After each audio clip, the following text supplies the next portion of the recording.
Hi, I'm Stacy. And I am Mark, and this is the Gurus and Game Changers podcast. Welcome, Gurus. Welcome, Game Changers. This is going to be an exciting one for sure. Today's guest is Scott Clary. Now, like a lot of our guests, Scott is an entrepreneur. He's an educator, he's an author, he's an influential voice in personal and professional success. But unlike, I think, any guest we've ever had, Scott has a wildly successful podcast called the Success Story Podcast. It's on the HubSpot podcast network. And he interviews, his list of talent and guests is a who's who. It's crazy. It is influential business leaders. It is notable personalities. It is all of these gurus and game changers, really, that come in and share their stories with Scott. So we're very fortunate to have not only the ability to talk to him, to tap into his personal stories and his personal guru stories, but also see what he's learned from the people that he's had on his show. So, Scott, thank you for joining us. Welcome Thanks, to the Scott. show. Welcome. Thank you for having me on. I appreciate it. Yeah, you got it. So look, I don't want to do you a disservice. So can you please, for our audience, explain what's the purpose of your podcast and kind of, why you kicked it off? And then how did you become this business owner, right? There's a lot of business owners and entrepreneurs out there, but how did you transform into this Uber podcast maven and content creator, Maven. right? Because you're wildly successful, and we're going to go through just how successful you are. But how does that happen? Very different story than a lot of people that grew up entrepreneurial, people that grew up, on eBay, like the Gary Vee story or whatever, the selling the lemonade at the lemonade stand, like very different kind of story, but still the exposure and the understanding that in a modern environment, that's the entrepreneurial pathway is the way to get to a life that I feel is more comfortable and more secure and more safe, where I'm investing the money that I have and I'm not relying and depending on someone else. That all just made sense to me. So as I start to learn more about this, a lot of the things that I do start to be more entrepreneurial. I start to try and start businesses. I try and start consulting for companies. I eventually started a podcast. I was consulting with a variety of different startups at the University of Toronto, trying to get small equity positions in some of them as sort of like a fractional CXO. Fast forward a few years, took a CRO, Chief Revenue Officer position in a company. We raised some money. We grew the company through COVID. It was acquired just at the tail end of COVID. So that was the first exit event. Well, actually, it would be the second exit event that I went through, but the first like meaningful exit event that I went through. And then I'm like, okay, so this is like, it was a good exit. It wasn't like you can't ever work again exit, but it was a good exit. I went through the process, made a meaningful difference in that environment. And I'm like, okay, this is sort of the secret to how do you build wealth. So I can do one of two things. I can continue to sort of take my skill set as a senior operator executive, go into startup environments. It's also super high risk to do this. So I'm not saying it's easy because it's like you work a lot, 9% failure rate. So it's not easy to do this, but it's a pathway to potential significant payout at the end of the day. And then if you're smart about what you do with your money, it could be a way to kind of, I don't know, retire, quote unquote. I say retire because at this point, I really do enjoy what I work on. But I think for a lot of people, that could be a pathway to retire, which is why I think people start to work with startups. But this is sort of like the evolution of my thought towards startup and entrepreneurship.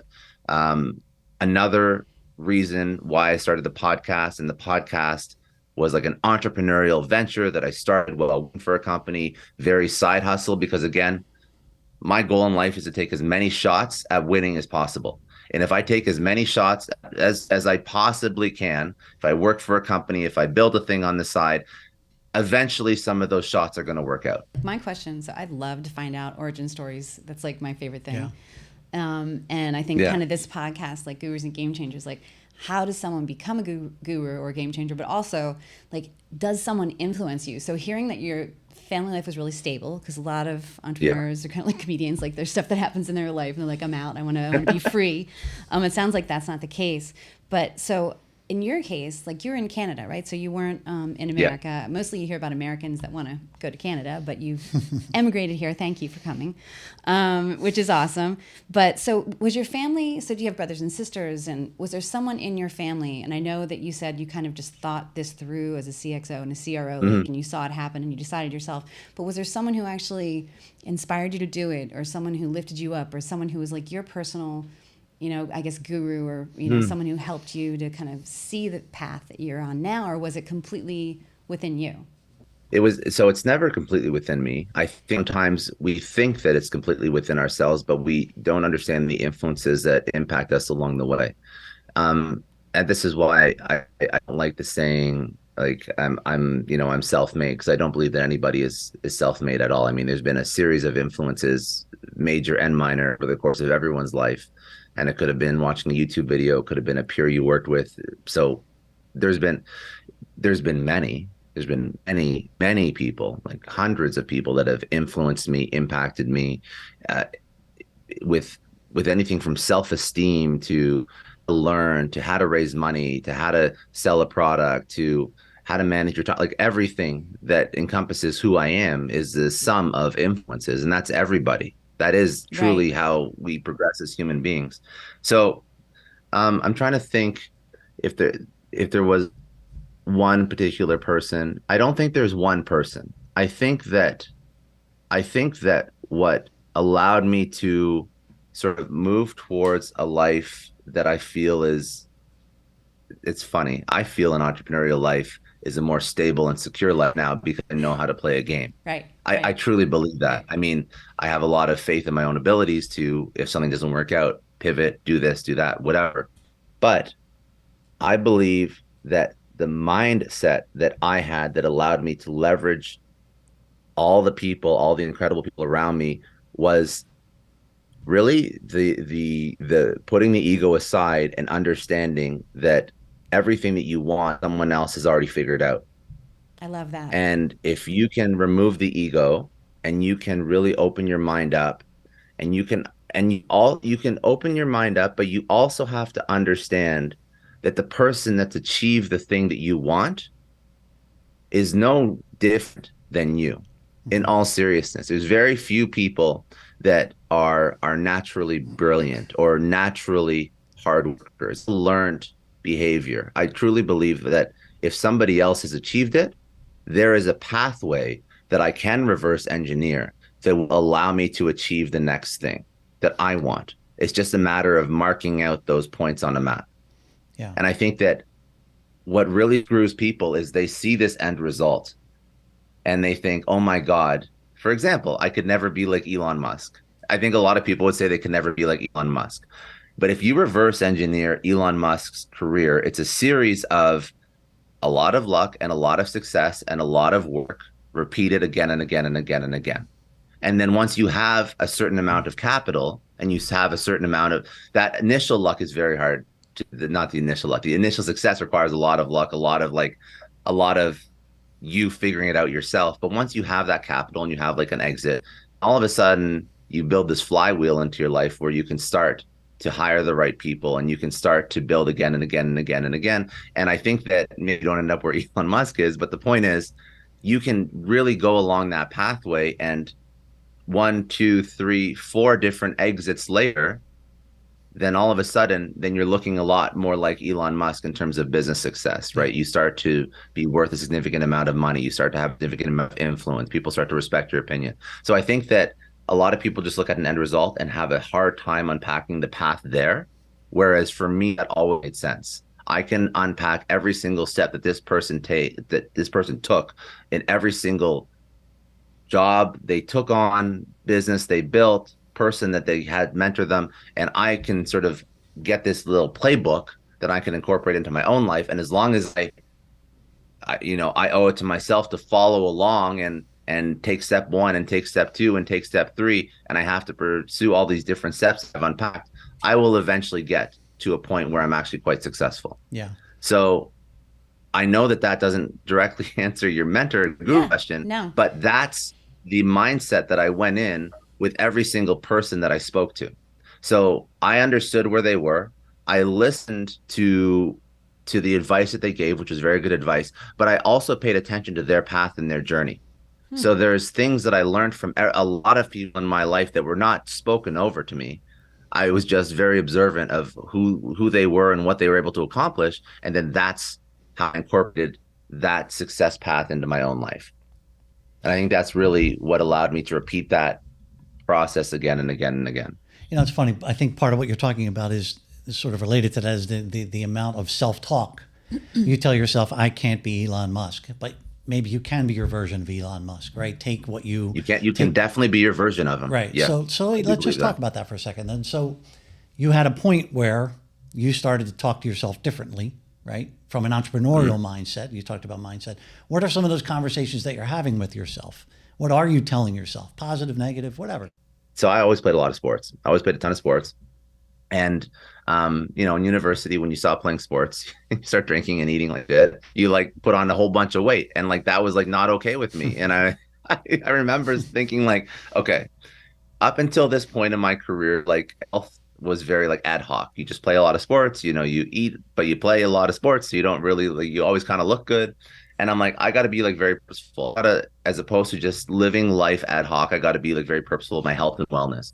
And then you start to research and you start to learn, you start to unpack. And then I realized that like, I think it was probably because of like the physical change in my body from adopting like a very strict health and wellness routine, that I understood that if you actually unpack the steps that it takes to get to somewhere, like you can actually action that.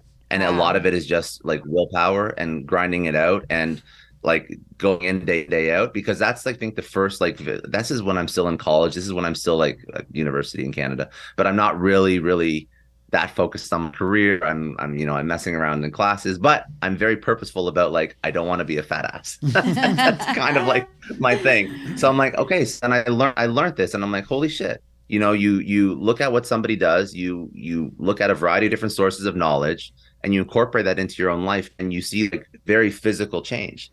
And then I'm like, that wasn't that complicated. That really wasn't that complicated. I did something purposefully, very purposefully, that I wanted to achieve a result. And then I'm like, okay, so if I figured that out, how is business any different than that? Business is an end result that somebody's achieved, that they deployed a strategy to achieve. Now, you may not be able to see it physically. So I think that's actually where a lot of people get stuck up, because they actually don't feel like they're progressing. Whereas if you go to the gym for a year, you actually physically see results. So it's very easy to gauge your progress. But in business, it's the same thing. If you have an end result and you see somebody that has achieved that and you pack how they got there, then it just makes sense. It makes sense for me to be able to follow that pathway. So I think it's a silly example, but very real example for me. If you are a smart person that tries hard for 10 years at building a thing that you're semi-passionate about, and you iterate and you build feedback loops and you learn through that process, you will have a level of success. Sure. But if people don't believe in the result, then they're never going to start, or they're going to fizzle out after 6 months or a year or whatever. Like, that's why I don't love motivation, because motivation gets you started, but that dies quite quickly. I've heard that success is like 95% consistency and 5% brains. So I think if you could be consistent and resilient, 1,000%. That's agreed. Probably part because of there's also some dumbass people that made a lot of money too. There's some really stupid people that just didn't give up. Every day they just did it. They didn't give up. And it reminds me kind of like when I think about, and I listen to what you're saying, like there was a podcast that I heard of yours on Einstein, when you talked kind of about focusing, right? So like focusing, I love that, because I think, what was it? It was Steve Jobs and somebody else who had talked about focus, and how that's it was Steve Jobs. There's a number one thing you need to do. There's a lot. Yeah. Focus, right? So, and I find I'm a little bit ADD, so I'm like thinking everything's always ping ponging around, and I think like focus is really difficult for a lot of people, but it's really important. So my question, like after I listened to the podcast, I don't remember you actually talking to the fact of multitasking. So I know focus is one thing, but do you believe in multitasking? Do you think it's possible? No, I don't believe it's possible. I think that blocking time periods throughout the day. So let's use an example, because people are going to look at me and say, hey, Scott, you were working in a company and you did a side hustle. Is that not multitasking? It's not ideal, but it's not multitasking. So I don't believe in multitasking. I don't believe, for example, throughout my day, I'm going to be working on one thing, then read emails from another company, and then answer a call from, my doctor. And then I feel like, and then I'm going to go create some content and go back to emails. You have to block time so that while you're doing the particular job or the particular piece of work, you have highly focused concentration on that one particular thing. So I don't, as a very small example, I don't check my emails in the morning. I'll check them at lunch, and then I'll check them at night. I block when I check and respond to email. That's a discipline all on itself. You have there are some things that are incredibly urgent and important, but I know what my day looks like, And if I multitask throughout the day, there's a mental switching cost to switching tasks all the time that drains you. Even if you think you're good at multitasking, you're not, because there's actually science to back up that you're not good at that no human is good at multitasking. And every time you switch tasks, it drains you a little bit more and more and more and more, and then you won't even always notice it in like being less efficient, but you may feel depressed, or you may feel foggy, or you're not going to feel as sharp, or your words aren't going to come as quick. Whatever it is, it will start to manifest if done repeatedly. So you really have to block time and focus effort towards the things that you're working on. So if I'm working on a business or a proposal, like I'm checking emails, I'm doing that proposal.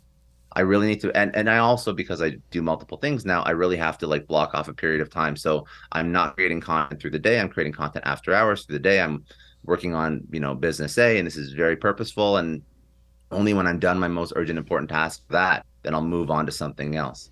But yes, the video on Einstein was really about focus, singular focus. He took it to an extreme degree where, of course, in his world, side hustles don't exist. And when you're solving for the theory of relativity, all you do 24/7, 365 is focus on the theory of relativity. But I think that the lesson learned from that is, especially in sort of a micro example of just a day, do not keep task switching, because it will drain you to some degree. So as much focus as possible. And then the side hustle, this is why side hustle isn't like throughout your job peppered in. Side hustle is like 3 hours from 7 to 9, Monday to Friday, or maybe 8 hours on a Sunday, whatever it is, but it's blocked with concerted effort and focus away from the thing that I'm actually doing to pay the bills, put food on the table, because that's how I do both, like, really successfully. It's funny. We're on. You and I are on opposite sides of this multitasking thing, right? But if you're, I'm going to just read some numbers, your numbers, that show that you're probably right. Yeah, and right? I'm probably wrong. Well, we're learning from him now. I know, right? Yeah. So you're looking. Just some quick numbers about Scott here. His podcast has over 22 million downloads. He's got over 100,000 followers on YouTube, over 100,000 on Twitter, over nearly 150,000 on LinkedIn. I mean, this man is out there. 1.5 million followers on Instagram. Do you have a company helping you do that, by the way? Because how do you not multitask when you're getting all those stats? So yes. So I do. I mean, I have a team and I hire companies. So yes, I do. Yeah. Most of the content now is edited by a post-production team, put up by a post-production team. I review a lot of the stuff. I review everything before it goes up. But yes, I have like a team that, like, I'm not editing all the little clips myself anymore. That's too much. So a lot of my content strategy and really the content strategy has led to the audience, which is, you have pillar content, like what we're doing. We're recording the pillar content, the video podcast, and then that goes into newsletter, blog on the website, goes into probably 50 different video clips. They go up across all social. I mean, everything you just mentioned, but also like YouTube Shorts, Instagram Reels. I was using Snapchat Spotlights for a while, but doesn't really do much. TikTok. So like, I have a content strategy. I have a team now that takes care of the content, but day one, I was doing everything myself. Right. That's like, where we are. I know how to do the video editing. I coded my own website. I was doing my own audio mastering, and I learn it and I build a playbook around it. And then I teach somebody, and then I'm like, I don't want to do this anymore, but at least I know what good looks like. Mm-hmm. And hopefully I hire somebody that's even better than me that can, create something that or build or whatever, or edit it to a degree that I could never, but at least I know what like baseline good looks like.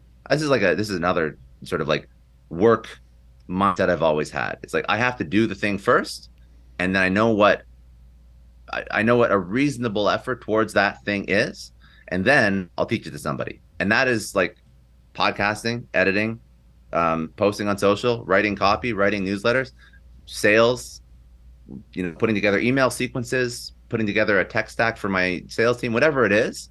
Like, I've done that so that nobody can tell me like, you're asking me to do something that you will do yourself. I've always done it, but that's a startup mentality too. That's what allows me to function in startups, because it's not like I want to do this shit all the time. You don't have budget to hire people till you do it yourself. And then when it's successful, then you can actually get somebody to do it. I think this is more like a management lesson. I think a lot of managers who have not done the thing themselves don't really know how to manage that thing properly. Yeah. And I think it's also a detriment to the hiring of the individuals tasked with actually doing that thing, because if you have not done it yourself, it's very, very hard to hire the right people, to call them out when they're basically BSing you as to whether or not, they can do that thing well. So I've always I've been of the mindset, like, figure it out yourself first, and then you hire, train, teach over to someone else. So if we were going to reverse engineer your success, Yes, please. for our potential use, We're being selfish right? now. Sorry. Because look, we're young, we're new, Of course. we're new. Oh, We're where you were not back in 2018, I think you launched, right? Yeah. We're where you were, and we're doing everything ourselves, which we love, don't we? Ish. Yeah, Yes. it's a lot of fun. Ish. We love Yes. ish. So how do you stand out? And whether we're starting a podcast, starting a business, every playground, every sandbox you step in is full. Yeah. How do you get the spotlight on you? So, yeah, it's a great question. I think that I started the podcast. I'm going to sort of give you the reason why I started the podcast. That's going to dovetail into the answer to your question. So I started the podcast because I wanted to build an audience, because I was looking at the Gary V's of the world that built an audience and then was able to launch products again and again and again into that audience. I've never actually sold a product into my podcast audience, but I knew that podcast and that audience and that community would be very useful for any product or service or business that I was part of or working for or wanted to start in the future. So for me, it was building the audience, and that's a pure marketing play. And then after you have the audience, it's very easy to position a product against that audience, sell it. Now, the play to build a podcast in terms of marketing is very similar to how to gain attention to a business if you're trying to build a business. But my goal with the podcast is, if I build the podcast audience and if I launch a business in the future, I won't have to do all the things that a normal business would have to do because I have the audience already. It's a pure influencer Very play, smart, yeah. but done very purposefully, very, very purposefully, right? So if you're going to talk about building a podcast, it is full marketing. It's like a full marketing strategy that is required, combined with do it for 5 to 10 years. And I really have to emphasize to do it for 5 to 10 years. And I'll explain what the full marketing strategy is, but to do it to 5 to 10 years, because build it in a sustainable way that it's not burning you out, that it's not tiring you out, that it's not like annoying to do, and they actually enjoy it, and that it's not, compromising your quality of life. And if you have a 9 to 5, you can't hate it, because it is a very slow thing to monetize, because again, you're not selling a product, you're building an audience. So it's easier to be motivated about building a business when you're selling a product, because if I have a good product, I mean, you could argue that if from a drop shipping model, if I have a good product, I spin up a website, I run ads, I could be making money like this week or in the next like 24 48 hours.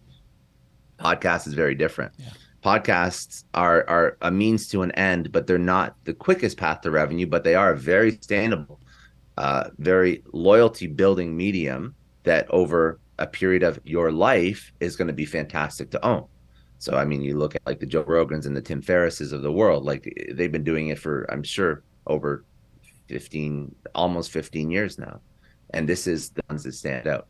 And then once you've sort of adopted and understood that you have to be in it for the long run, or else it doesn't really make sense. But if you are in it for the long run, like for me, I'll do this till the day I die. I don't mind, because it's fun. I'll be like the Howard Stern. Like, I don't care. I don't care if I'm old and I'm just like, Howard Stern is like not that old, but say he's older than me. But say, I'm old and I can jump in front of a mic and I can still talk to people that I love talking to, and I can have great conversations.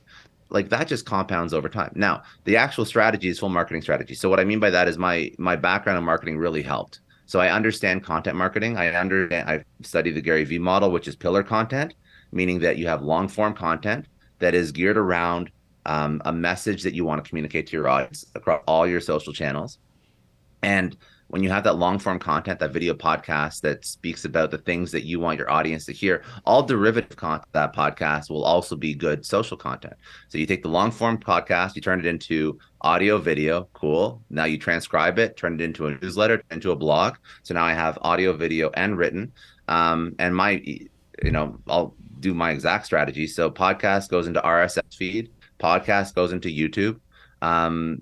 My written gets transcribed. I send it a newsletter saying the podcast is live, but then I'll also do a newsletter sort of commenting on a topic that we spoke about in the podcast. So each podcast gets 2 newsletters, and if you actually subscribe to my newsletter, you'll see exactly what I mean. I did. One of them is more just like a, hey, we're live. And then one of them is like a, hey, we spoke about this. And then this is like my thoughts on it. So I repurpose content that way. And it goes up on my website. It goes up on Medium. It goes up on Hacker Noon. It goes up to my newsletter list as well. It goes on even obscure platforms like, I say obscure because they're not as mainstream, but I just put it everywhere. So on, and then I do this as well. I put it up on Substack. I put it up on Beehive just for a more organic reach, all funneling back to one spot. I put it up on a site called paragraph.xyz, which is like a blogging newsletter platform on the blockchain, which I have like 10 subscribers on, but I put it up there just in case somebody finds it.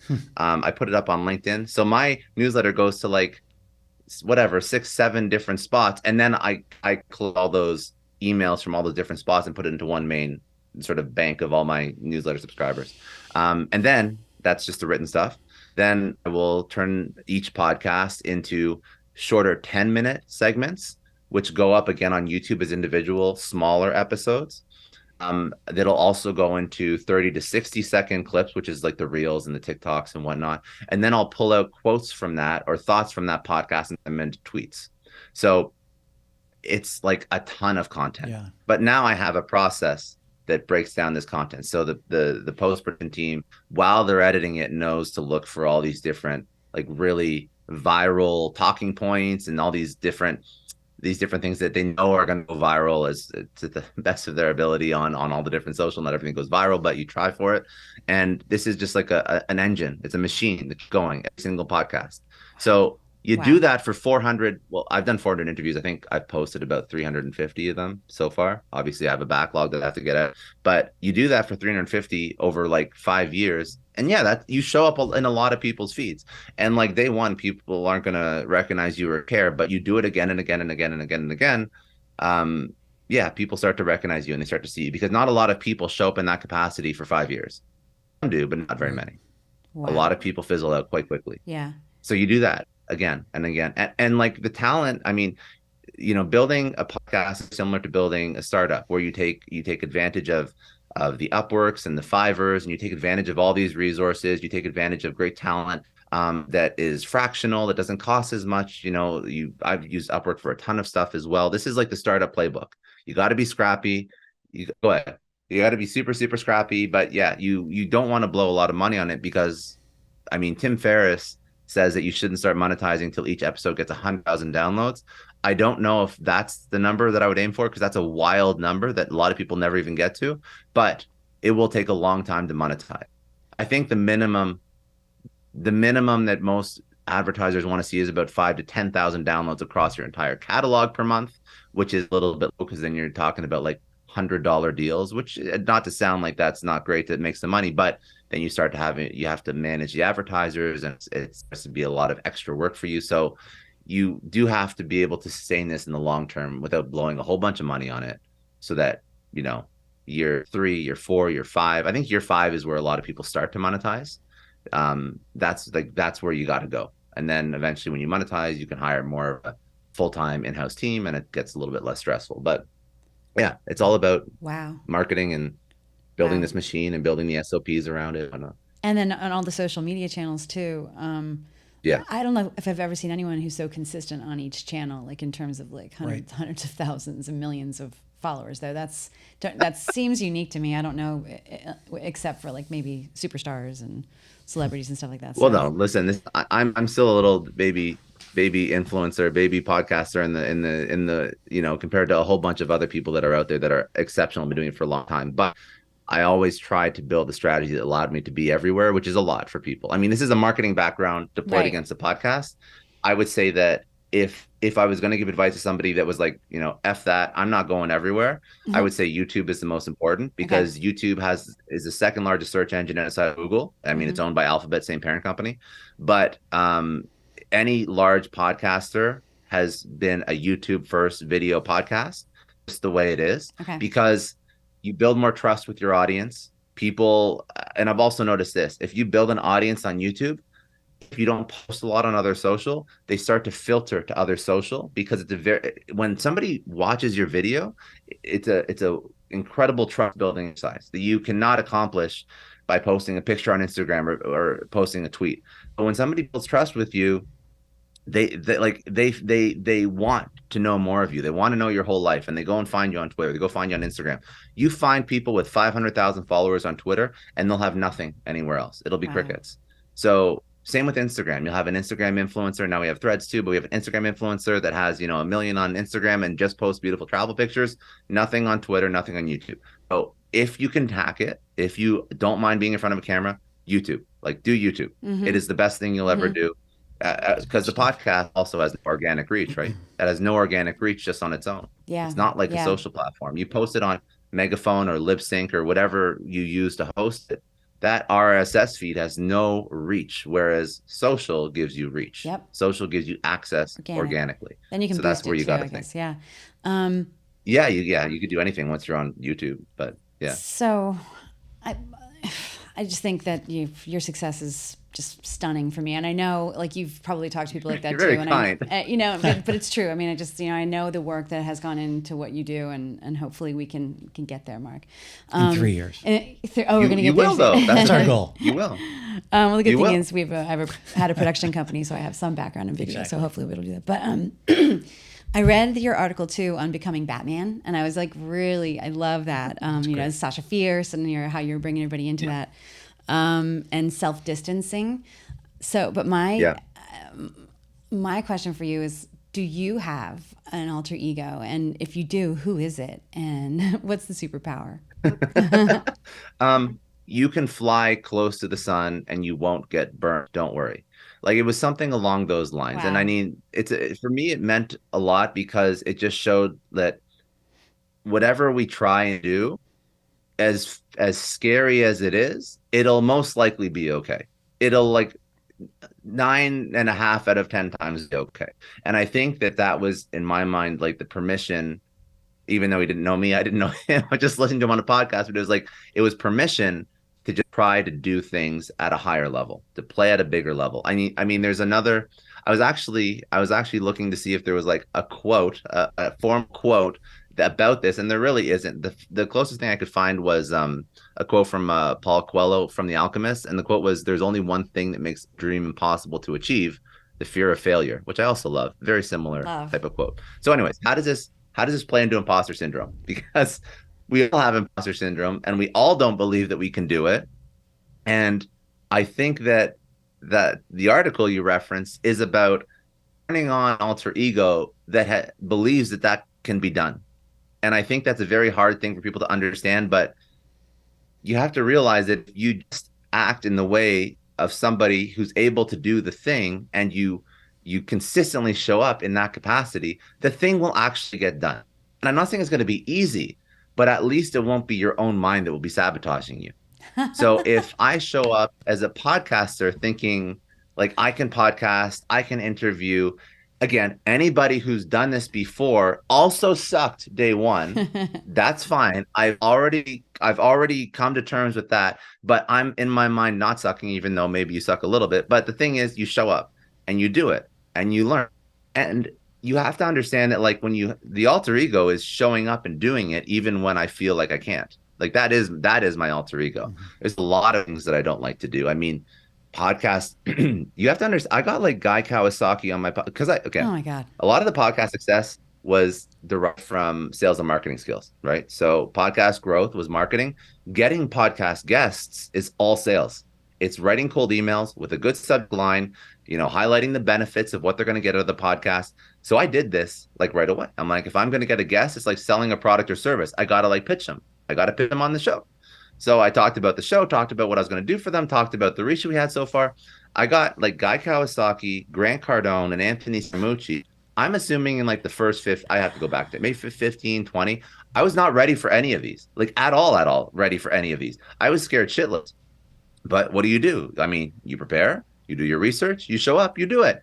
And is it as good as if I had done it now? No, definitely not. But the point is I did it. Mm-hmm. So you get through that psychological hurdle by showing up as somebody who's a podcaster. And I'm not telling, Guy Kawasaki that it's my 10th episode or whatever. I mean, he probably researched and he probably could figure it out if he wanted to, but I did it. And I would say that, okay, maybe that's not the smartest move, but like I needed to do that because the opportunity presented itself and I needed to get over that psychological barrier. And it was a good show. It wasn't the best show, but the point is, for me, it was very meaningful because it allowed me to realize that I could do it. So that was like a spring into a alter ego moment for sure with those guys, cool. because I love it. you have to. Yeah. You have to, because you're not going to go, because at the time I didn't know much about podcasting, but I did know that I'm not going to jump on and say, hey, I'm not very good at this. I've never done this for very long. And then he's going to be like, why the hell am I here? Right. So you got to show up with that confidence. You have to. So that's all I knew. So I wasn't purposely architecting an alter ego, but like, that's really what it is. So you're like game face on, let go. Doesn't matter if you aren't comfortable. It's booked. It's scheduled. You have somebody most people would only dream of talking to who's coming onto your show. Figure it out. You figure it out. So, you're captain, captain I think that even, yeah, seriously, like dead serious. And I mean, that's happened with speaking on stage too. I hate speaking on stage, but you just like, it was like, even, okay, so probably one of the largest audiences I've spoken in front of was HubSpot's Inbound, which is a huge conference out of Boston. Know it. And yeah, like sitting in the green room or whatever, the pre room for that, I was sitting with guys that were very, very, very tenured speakers. Like, so a whole bunch of people that I had a panel discussion that I brought on. We did like a live podcast last year, and that was the biggest audience I've ever spoken in front of. And it was, they were all guys that were very calm, very cool. I mean, they looked calm and cool. I have no idea. Maybe some of them have anxiety just like I do about going on stage, but I know some of these guys do keynotes like for breakfast. So for me, it was like, well, I there's sort of two options. I basically force myself to do things by committing to the thing and then booking the tickets to Boston and booking the, the hotel, and then forcing myself to go to the, I create an environment where I can't back out because I know that I would back out if I could. Like sitting in that green room, I was shitting myself. Like, I did not want to do that at all. Like at all. But you know what? You do it and you don't die and it doesn't go that bad. And for the rest of the world, it actually goes quite well. And I'm invited back this year. So I'm going to be speaking in Boston again. So like, we should go. You just go into it. Yeah. I mean, you architect this life that it sounds strange, but you architect a situation you can't escape from. Exactly. That's what I was That's about going to to say. push you in the right direction. Right. It's going to happen. Totally So you need to bring your A game to what it's about to happen. Yeah. 100%. I totally believe in that. Even like getting to the gym, it's like, I'm just going to put my shoes on. I'm going to get in the car. I'm just going to drive there. I'm going to put my mat down. I'm going to, see what happens. It's just one step at a time. Robbins has a really smart rule. What's that? Mel Robbins has I think it's Mel Robbins. It's like the 5-minute rule or the 5 second or 30 second. There's like a time period. Yeah. Whatever the very short period of time where you just have to do the thing. So it's like, if you're going to the gym, don't even think about it. Put on your shoes, go. Yeah. Like, don't think about it. Yeah. That's what I do. So I think that's very powerful too. But let me just take a quick break back to some of your guests, because notable names, you've already come out with a few and you've had close to 400 of them. Is there a common thread of like sort of a mindset thread, a common success thread that you kind of see in all of them that has benefited you or benefits our audience? Yes, of course. Yes, definitely. I think that there's a couple things. Let's talk about one question that I ask, which is, what does success mean to you? I ask that question at the end of every episode. And there's been, there's been maybe 2 to 3% of the people that have spoken about something different than this, but say 97% of people have said that success is freedom. So success is freedom, not from doing anything, but for having the ability to do whatever you want on your own time, on your own watch. So I think that aligns with my version of success. And I think it aligns with a lot of people's versions of success, but I think that it's very sad that a lot of people don't understand how to get there. That's the one takeaway, because that is who doesn't want to be like quote unquote successful? But successful is not the job where you're working 80 hours a week and have no time for your family, and you have a broken marriage and your kids hate you and your health is declining and you're stressed. That's not success. But you could be making $300,000-$500,000 a year as an executive, C-suite, whatever it is. So I think that people have to sort of redo or reimagine the lens at which they see success through, because you see people that have these incredible careers, but ultimately the success is freedom. That's really it. So I think that optimizing your life for freedom is very important. But I want to know too, like, I think it's really important for people to see successful people have also had Mm-hmm. failures in the past and have fallen down and have had to like sort of pull All of themselves them. up from bootstraps. And I think how those Yeah. successful people, you know, have overcome those obstacles and have, you know, gotten to a better level, you know, maybe even like a much higher level as a result of that, you know, or in spite of Yeah. that. So was there a time when you were there, when you were in I was in the fetal position during COVID, like, what am I going to do? I have a production company and Yeah. what am I going to do? And then there were certain things I did to get through that. Yeah. So yes, I mean, I'm trying to think of very specific examples. So that's a good point. Specific examples. I mean, I've been fired from clients. I've lost a lot of money in investments. I've during COVID. During COVID, that was I was working at the company that was acquired during COVID, and we had to pivot products like 5 times. Like to give you an example, so the company was a broadcast software company, and we were basically putting like technology into like the jumbotrons in arenas and whatnot. Like that Wow. was what we were doing, and obviously during COVID, you don't sell a lot of shit that goes into an arena. Right. So like yeah, we have a tech stack, and we pivoted products, and we ended up with a product that was basically like it was like a cloud control room that allowed you to do like news broadcasts virtually. So we pivoted a lot of the internal technology, and we did that like 4 or 5 times, and that was tough. That was very tough. And I mean, now I'm glossing over it, so it's like, oh yeah, well that Right. makes sense. Right. I'm like, when you have $100,000 plus contracts, $1 million contracts that overnight are taken away, it's not so cool in the moment.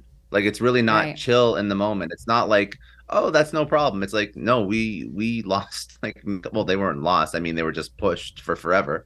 But yeah, you lose hundreds of thousands, if not millions of dollars. So that's very stressful, very, very stressful. And obviously, And you tell um, yourself, you say to yourself, let's pivot, or like what, you know, do you well, try to get it's like, inspired? well, Like what? you don't, I don't, see, I never really get, so this is the thing. I Mm-hmm. don't know if this is a personality trait or whatnot, but it's always like, okay, what next? Right. Okay, we got to figure out something. What next?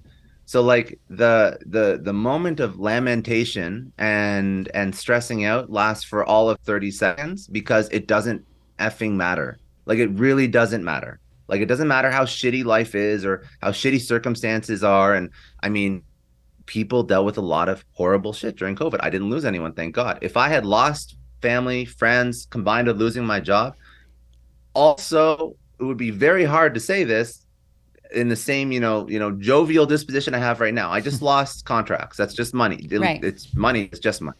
So, but the point is, you have to take stock of your life. If people have passed away, it's very difficult to have this mindset. I get that. I don't want to just gloss over it. But at the end of the day, you do have to have this mindset eventually. So whether or not it's an afternoon for, you lost a contract, or maybe it's a week of stress because you lost your job, or maybe it's 6 months of mourning because you lost a family member. The point is, at some point in your life, you have to understand that this is the mindset you have to adopt. You cannot be in victim mentality for the rest of your life. In that vein, in that same vein. So I think I know the answer to this question. But if time is not an issue for you, if money is not an issue for you, if the love and support of people around you is not an issue for you, what are you doing when you wake up in the morning? So it's everything that I've done. I've done like a lot of thought on what I work on now, because I work on very, very quickly. Not I don't want to go into the specifics too much because it doesn't really mean anything for like the general person that's trying to improve their life or Yeah. whatever. But basically, working in a startup, podcasting, building a private equity firm, all those things tie back to what I like to do, which is teach. So my first job ever was coaching tennis, Mm-hmm. actually. When I had gone to a tennis camp from like I don't even know how old you're able to enroll in tennis camps, like 6 or what, I don't even know what it is. But then went to that camp, loved the camp, turned into an instructor there, loved coaching tennis, loved teaching. Every role that I've been in, a job or otherwise, like I've always defaulted to like this I want to train the people. I want to onboard them. I want to teach. I love teaching. Like the seat, I don't know. It sounds like just silly, but like when you see somebody that's struggling and you help them come to terms with what they have to do to get to where they want to be, it is like the most beautiful feeling. It's like the most beautiful thing in the world. So I think that the podcast, the reason why I started this, like not for, commercial reasons or building an audience. It's like, because I love to teach. Like I really do love to teach people. And I think that the podcast, I built it because it was something that I would use to learn myself. But then as it evolved, I'm like, this is hopefully going to be a tool, a mechanism to like actually teach people. And this is actually a very difficult thing that I have to come to terms with, because the teaching podcast is very different. Like the clickbait, funny, hot topic, political issue podcast, which anything teaching business, it will grow slower than if I was talking about politics and talking a whole bunch of shit on my show. So it's like, it's been tough because I'm like, I need to stay true to like what I actually enjoy. Because I that's why I look at Tim Ferriss as a beautiful example of how he's built like an incredible audience, teaching over to people things that are very valuable. He's a very, very, I mean, there's also who's the and now there's like the Tom Bilyeu who does a great podcast. I mean, Lewis Howes, like these are all like very positive education, upskilling, professional personal development style shows that I emulate after. I see people that grow like twice as fast that do a variety of commentary, trending topics, or politics is a big one, right? And it's difficult because that's, in my mind, is commentary, but it's not teaching. Like I don't feel like it's actually making people better by leaning into politics or leaning into it's educating them, but it's interesting. There's a theory that, not a theory, there's like a mindset that sort of tells us that at any point in time there can be two truths, both true at the same time. Meaning that I could have an opinion, you could have an opinion, they could both be rooted in logic and grounded in common sense and data and fact, and they could both be true. The reason why I don't love politics is because both teams seem to think that their truth is absolute and it's a binary world, and that there can be no other truth, which is fundamentally false. Two truths can be true at the same time. So I don't want to include that into my show to any meaningful degree, which means I have to focus on personal professional development, which is less clickbaity. It's just actually helpful. We didn't talk about routines. Like I don't, I should do the infrared sauna and I should do the cold plunge. I wake up, I go to the gym. Sometimes I have my phone on me in the bed.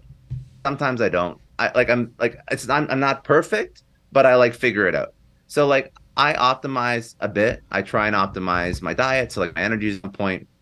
But I also believe that like people are just human. And I feel like a lot of successful people start to seem unhuman and unrealistic when they're like, oh, I shut off my phone 2 hours before I go to bed and I take a cold shower at 6 a.m. and I'm bro, relax. Like relax. I journal every morning. I journal every night. Like all that stuff is good. None of it's bad. Yeah. But I think that's not real for a lot of people with kids, with responsibilities, with hectic schedule, if you want to watch a show on Netflix and it goes a little bit too late, you're not the devil. Like you're good. Like don't worry about it. Like I think that like a little bit more humanity while always focusing on optimizing. So do I work hard? I work incredibly hard. I probably put in like 12, 13-hour, 14-hour days, like very, very long days. But then there's some days when I go to bed late, some days when I watch Netflix, some days when I don't. So my bedside table is not like this bastion of productivity and like books and knowledge. I have books behind me. I love that. But I think that you just gotta humanize the experience, because when you listen to all these, self-help gurus, they make it seem like you're so far away from where you should be that again it becomes insurmountable. It becomes too much.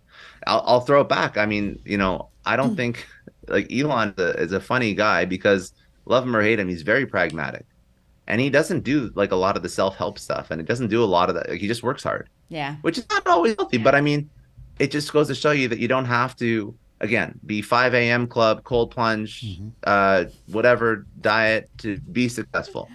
All that stuff compounds if it fits with what you enjoy in life. I personally enjoy sometimes being on my phone before I go to bed. I don't know. I scroll through Instagram. I don't really give a shit.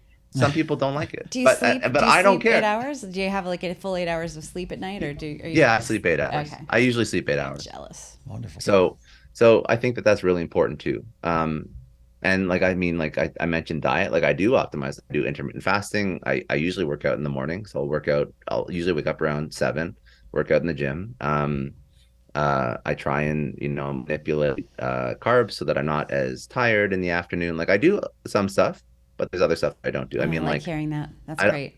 The carbs. yeah, I mean, just that he's a human being. You know what I mean? It's nice to yeah. feel that way. And by the way, I have a lot of books behind me. Yeah. So publishers include so much fluff in books to meet a minimum word count, which bugs the shit out of me because it's actually not what the author intends to convey.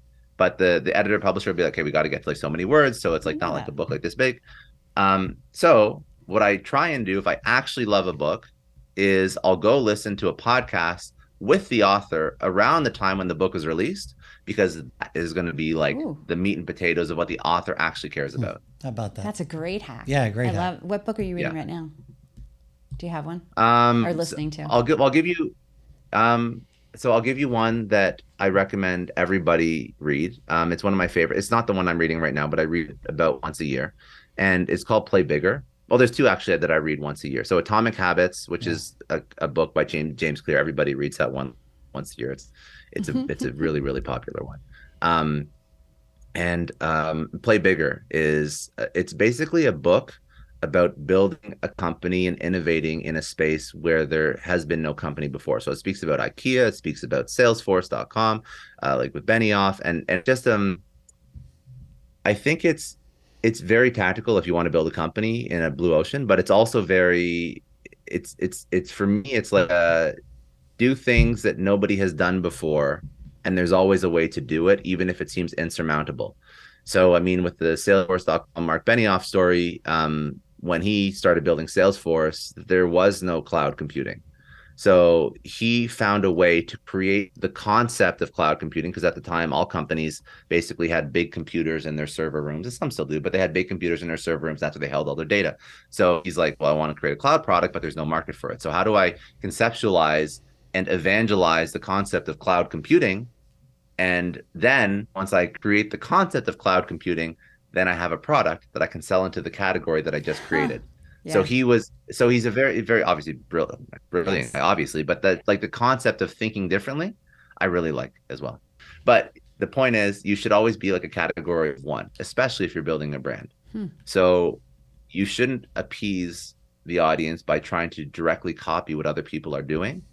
People, especially when building a brand, and if you're building a podcast or building a brand, you are a category of one. People subscribe to you because of you.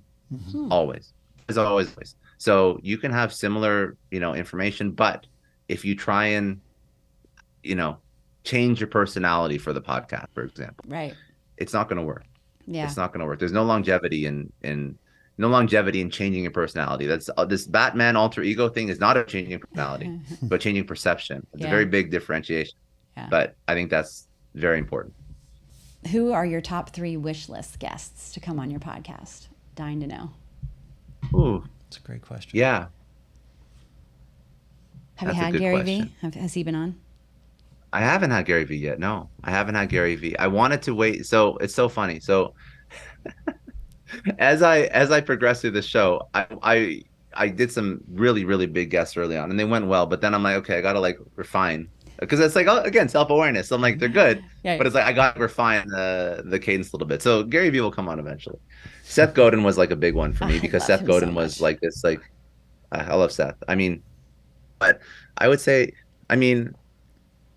at this point, there's like big names that you can't not want to have on, but some of them do a lot of shows. So I'm thinking like Richard Branson. I look at him and I love Richard Branson.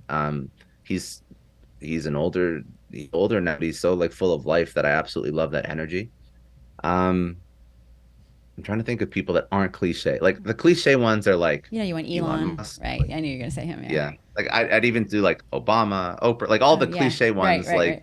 Like even like every Shark Tank, I've had a few, but I haven't had like Mark Cuban or like Kevin. So I think that there's like the cliche ones. I'm trying to think of non-cliche ones though. I'm really trying hard. I didn't prep for this. So let's see. Sorry. You got Richard Branson. That just popped. No, you're good. Because we have our dream list. No, it's a very good question. Richard Branson. who has not done a lot of shows that I really, really like? Oh, I of course like YouTube, but that's another cliche. I guess the big ones are kind of cliche, Yeah, aren't they? yeah. But it'd be cool to have them on. You know what I would have? I would have Tim Ferriss. I would love Tim Ferriss to come on because he's such a podcasting inspiration. Yeah. That to me is that yeah, that's Or like that's a Joe that's Rogan. another. Joe would be fun too. But he might be. I mean, yeah, but Joe would be fun too. Tim's more in line with like Yeah. the type of content I want to create. Joe Rogan's Right. just like a huge media personality, Yeah. right? So I would say Tim Ferriss would be like Tim Ferriss / Joe Rogan. They can both occupy that podcasting itch. Okay, last question. They'll all come. I know. I'll get them all I'm eventually. So Don't excited. worry about that. Yeah, There you go. so excited to see what you do because it's amazing. Love it. So, question I ask everybody, and then I'll ask you like how we can help promote you. But question I ask everybody that kind of I don't know if it's going to stump you or not, but I think there's going to be a story here. What is the one thing that almost no one knows about you that you can share and kind of break on this podcast? I'll tell you something that I used to think when I was young. Love it. And I guess it will lead into how I view the world now. So when I was young, I always used to think that we lived in like a simulation, like a video game. Like I always was like, oh, we live in like a simulation. And I think that actually probably shaped my, like, I would like, I always thought of like, like the game The Sims. Yes. Sure. And I was like, how cool would it be is if, in The Sims where when someone wants something, they have like a little sign Yeah, over little their head blink. and it's like, oh, I want money or I want to go to the bathroom or I'm hungry or whatever. And I'm like, how cool would it be if life was like that and we could like see what everybody wanted? Because everything's just a big simulation and a big game. And it's like, and we're all living in some like Truman Show, kind That of would be environment. amazing. But then I'm like, you know what? Like life is not, it's not that different from that. Where if you actually understand what makes people tick, if you actually understand incentives and leverage, life is very much a simulation. And I think that it's not like we're actually in a video game, obviously, but like the way the world works is complicated, but it's not like confusing. Like if you understand the right levers to pull, the right people to speak to, the right things to work on, I don't actually think that navigating life is as tough as a lot of people say it is. I think that again, being aware of all the things that impact us, like the health, the wellness, the relationships, I think that for a lot of us, go through life purposefully without wanting to go a level deeper because it's very scary. Like it's very scary if we understand that we're not a perfect partner, or it's very scary if we understand why maybe we're the reason why we're not happy at work, or we're not making the money that we should, or we didn't, ask for the promotion, or maybe when they didn't give us a promotion, we probably should have left, but that was scary too. Or it's very unnerving to understand that, well, I don't have the body I want and I'm overweight and I'm not healthy and I feel tired all the time. Like what's really causing that? Like a lot of us, if we go one level deep, it's not that hard to figure out the answer. Right. But it's like the taking the first step, which is like really scary. So life is not a simulation as opposed in the sense of the Truman Show, but it's not as complicated. So it's like everything is just a video game. You just got to figure out the right code or the right hack to get there. Oh my God, Well, there's so much I more I always could ask thought him that. about that. If, I wish we if- had unlimited time. Oh my God, there's If so Elon much. Musk, his Neuralink has anything to do with it, we might have some aura coming off, right? Seriously. Saying, I'm hungry. Oh, maybe, I'm-" yeah, that's very So, true. as we we'll wrap do one up- in Philly. We'll as do we one in wrap Philly up- when I come. Let's do it, please, Yeah. please, Yeah. please. That would be nice. Yeah. Tell everybody how they can get to your podcast, how they can get to your newsletter, the website, all that. How can our listeners find you? So I'm not really selling a product or selling anything right now. So there's no there's no course or there's no download or anything like that. Right now I'm trying to build a community. That's the goal. And that's the goal with the podcast. So, I mean, it's even, maybe one day in the future, I'll start like my own company and I'll sell a product. I have no idea what I'll do in the future. We'll see. But right now I'm trying to build a community. The podcast is really meant to teach people how to upskill themselves in their life through stories of people that have sort of done it before. Yeah. And the show's called Success Story, which you mentioned at the beginning, but it's funny because a lot of the stories are not just pure success, right? A lot of ups and downs and failures and whatnot. So if you like listening to those stories from some of the most brilliant people in the world, you can go to successstorypodcast.com or just go to my website. It's like right. scottdclary.com. everything's there. Podcast is there, newsletter is there. Newsletter is, same type of content, different medium. Social is all there. It's all at Scott D. Clary, same type of content, just tailored to whatever platform you're finding me on. Yeah. So if you like tweets, go to Twitter. If you like short form video, go to TikTok, all the same stuff. But it's just like learning from people, from my experiences, from people that I've had the luck of being able to speak with on my show. And that's pretty much it. If you just like, consuming, and you want another source of incredible people to teach you and hopefully help you through life, that's really what I'm trying to create. Awesome. Well, you have inspired me so much. I'm so excited to like get on this journey. Thank you for everything. I could talk to you. You have to come to Philly, because we we have to chat more, especially with that Sims thing, because I got more on that. But thank you so much for taking the time. I really appreciate you, and hopefully this won't be the last time we chat. It won't. Yeah. It won't. It definitely won't. And continued success to you. Thank you so much. Thank you. Be well. I appreciate it, guys. Bye. Bye.